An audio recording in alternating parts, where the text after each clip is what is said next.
Buongiorno, bentornati a tutti i telespettatori di Telefriuli con l'informazione in diretta di Telefriuli con il nostro TG delle 12:30. È una giornata importante, quella di oggi. Sarà infatti approvato nel corso delle prossime ore dal Consiglio dei Ministri il nuovo decreto che conterrà le misure restrittive per contrastare la pandemia da Covid-19.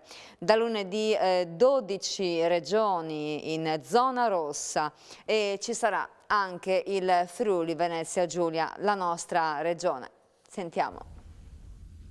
Dopo quello di Natale, lockdown anche per Pasqua. Il governo blinda pure le prossime festività e così per il Friuli Venezia Giulia, dove da lunedì scatteranno le 2 settimane all'insegna delle massime restrizioni, si prospetta un lungo periodo in zona rossa. Questa mattina esponenti dell'esecutivo Draghi hanno illustrato a regioni ed enti locali le misure che intendono mettere in campo per contrastare l'avanzata del Covid. Dal 3 al 5 aprile tutta l'Italia sarà in zona rossa, ad eccezione delle regioni che si trovano in bianco. Al momento solo la Sardegna. Dal 15 marzo al 6 aprile tutte le zone gialle verranno portate in arancione e sarà più tempestivo l'ingresso in area rossa. Tutte le regioni con incidenza settimanale superiore ai 250 casi ogni 100.000 abitanti verranno inserite nella fascia con le misure più severe tramite ordinanza del Ministro della Salute. Le regioni in arancione avranno la facoltà di portare aree del territorio in zona rossa in caso di incidenza superiore ai 200 casi per 100.000 abitanti in 7 giorni o se si riscontrerà una presenza di varianti tale da rendere necessarie misure maggiormente restrittive. Dal 15 marzo al 2 aprile e il 6 aprile nelle regioni in arancione è consentito in ambito comunale lo spostamento verso una sola abitazione privata abitata una volta al giorno tra le 5 e le 22 e nel limite di 2 persone ulteriori rispetto a quelle conviventi oltre ai minori di 14 anni. Nelle giornate in zona rossa, comprese Pasqua e Pasquetta, è consentito in ambito regionale lo spostamento verso una sola abitazione una volta al giorno a 2 persone con minori di 14 anni. Da lunedì 15 marzo intanto saranno in zona rossa 12 regioni italiane, tra le quali il Friuli Venezia Giulia. Al confronto di questa mattina hanno preso parte i ministri agli affari regionali Maria Stella Gelmini e alla salute Roberto Speranza, oltre ad Agostino Miozzo, coordinatore del Comitato Tecnico Scientifico, al friulano Silvio Brusaferro, presidente dell'Istituto Superiore di Sanità, e Franco Locatelli, presidente del Consiglio Superiore di Sanità. Le nuove misure saranno contenute nel decreto che sarà approvato oggi dal Consiglio dei Ministri e che sostituisce il DPCM in vigore dal 15 marzo al 6 aprile.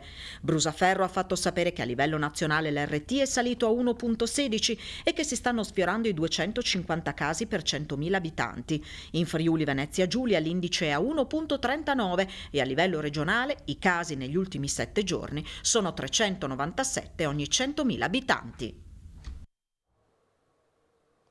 E vaccinare non solamente le persone fragili ma anche i familiari che li assistono. 2 casi specifici sono stati segnalati al sindaco di Palmanova Francesco Martinez, riguardano famiglie che abitano nella bassa friulana. Ho 3 figli di cui 2 fragili, dice una mamma, se mi ammalo di Covid non so a chi affidarli perché mio marito lavora all'estero. Sentiamo. È di 2 giorni fa una raccomandazione del Ministero della Salute nella quale, fra le tante cose, si dice oggi che oltre a vaccinare le persone fragili vanno vaccinate anche i familiari, coloro che assistono queste persone.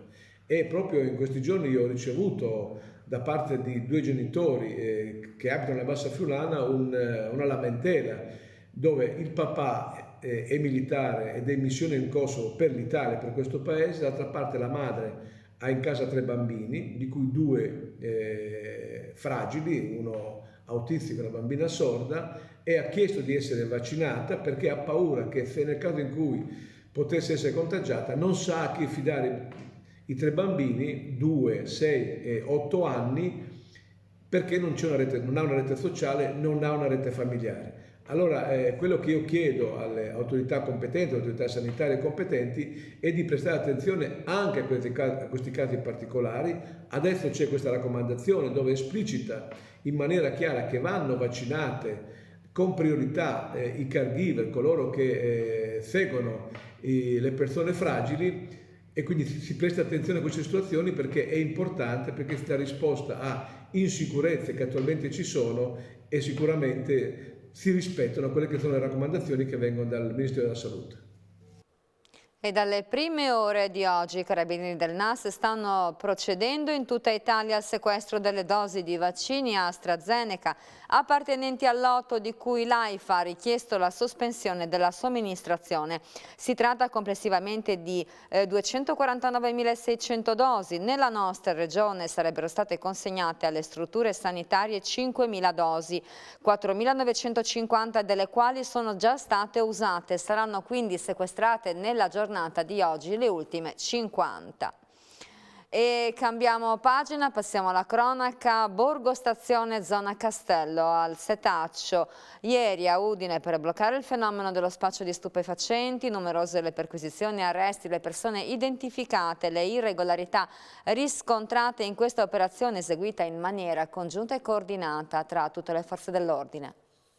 AFGA 2019 e Magnolia 2018, fase 2. I nomi delle indagini che hanno portato alla vasta operazione di ieri in Borgo Stazione e in Castello a Udine, condotta dal nucleo investigativo del Comando Provinciale dei Carabinieri e della Squadra Mobile della Questura, sotto la direzione del sostituto procuratore della Repubblica, Giorgio Milillo.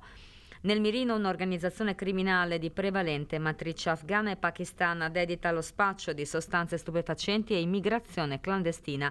Le indagini hanno permesso di raccogliere elementi di responsabilità penale nei confronti di oltre 30 persone, tra cui, oltre a quelle di nazionalità estera, figurano anche 5 italiani. Ieri è stata data esecuzione a quanto delegato dall'autorità giudiziaria a conclusione delle attività investigative avviate nei primi mesi del 2019. In mattinata applicate le misure cautelari nei confronti di alcuni cittadini stranieri, con perquisizioni personali e locali nei confronti di 12 indagati, con partecipi a vario titolo di attività connesse allo spaccio di droga e favoreggiamento dell'immigrazione clandestina. Nel pomeriggio i controlli per l'identificazione di persone che gravitano in Borgo Stazione. Monitorati 300 tra uomini e donne, arrestato uno straniero, denunciate a piede libero 16 persone, sequestrati circa 70 grammi di hashish, marijuana, cocaina ed eroina. I militari del NAS e del NIL hanno accertato poi violazioni amministrative per 7.000 euro e controllato 3 esercizi pubblici gestiti da cittadini stranieri, riscontrando violazioni in materia di Covid. 2 cittadini, un colombiano e un tunisino, sono stati poi muniti di decreto di espulsione perché irregolari sul territorio nazionale. Passiamo a una notizia di cronaca, per fortuna a lieto fine. Un papà che stava accompagnando la compagna, un futuro papà che stava accompagnando la futura compagna con le doglie all'ospedale di San Daniele questa mattina alle 5 si è accorto che il parto era ormai imminente. In auto ha chiamato il 112 e l'operatore della sala operativa della Sores di Palmanaba lo ha guidato attraverso il telefono a far partorire di fatto la sua bambina. E poi mamma e figlia sono state accolte nel reparto di ostetricia dell'ospedale Santa Maria della Misericordia di Udine, assistite dall'automedica e da una ambulanza che hanno aiutato la donna nelle ultimissime fasi proprio del parto. Entrambe stanno bene. E i sindaci di Erto e Casso e Vajont, entrambi in scadenza quest'anno, lanciano un appello al Ministero dell'Interno e Regione chiedendo di non fissare la data delle elezioni comunali il 10 e 11 ottobre a ridosso delle celebrazioni della tragedia del Vajont. Sentiamo. C'è un caso che riguarda le prossime elezioni comunali slittate in autunno e che potrebbero tenersi il 10 e l'11 ottobre, una data a ridosso dell'importante anniversario della tragedia del Vajont. Per questo i comuni di Erto e Casso e Vajont, entrambi in scadenza, chiederanno alla Regione e al Ministero dell'Interno di non fissare le elezioni nel weekend che precede il 9 ottobre. In quella data, spiega il proposito il sindaco di Vajont, Lavinia Corona, celebreremo l'anniversario della tragedia del 1963, quando 2000 persone morirono nella nostra vallata e a Rongarone. Indire le votazioni il giorno successivo significa bloccare ogni altra attività va avanti il primo cittadino, comprese le cerimonie ufficiali. Si tratta di un appuntamento al quale partecipano sempre decine di amministratori e autorità nazionali. Sarebbe quindi opportuno scegliere un'altra data all'interno del range compreso tra il 12 settembre e il 14 novembre. Sulla stessa linea d'onda il suo collega di Erto e Casso, Fernando Carrara, che chiede di approfittare dei numerosi mesi ancora a disposizione per ovviare all'inconveniente del 9 ottobre. Tra l'altro, proprio in quei giorni potrebbe arrivare nei 2 municipi principi il presidente dell'Europarlamento David Sassoli, come primo rappresentante di Bruxelles, a omaggiare le vittime del disastro in quasi 60 anni di storia. Lo scorso ottobre la sua visita, organizzata dall'eurodeputato Marco Dreosto, saltò all'ultimo minuto a causa di un contagio da Covid nello staff. E gli esuberi alla ZML di Maniago finiscono sul tavolo della Regione, che sta monitorando la situazione dell'azienda che fa parte del gruppo Cividale. Pensionamenti, cassa integrazione straordinaria e sviluppo impresa potrebbero limitare la riduzione del personale al servizio. Il caso degli esuberi alla ZML di Maniago, azienda del gruppo Cividale con oltre 500 dipendenti, specializzata nella realizzazione di componenti per i settori dell'auto e dell'elettrodomestico, è finito in Regione, arrivato attraverso un'interrogazione del consigliere del Patto per l'Autonomia Giampaolo Bidoli. La giunta Fedriga sta monitorando la situazione, come spiegato dall'assessore al lavoro Alessia Rosolén.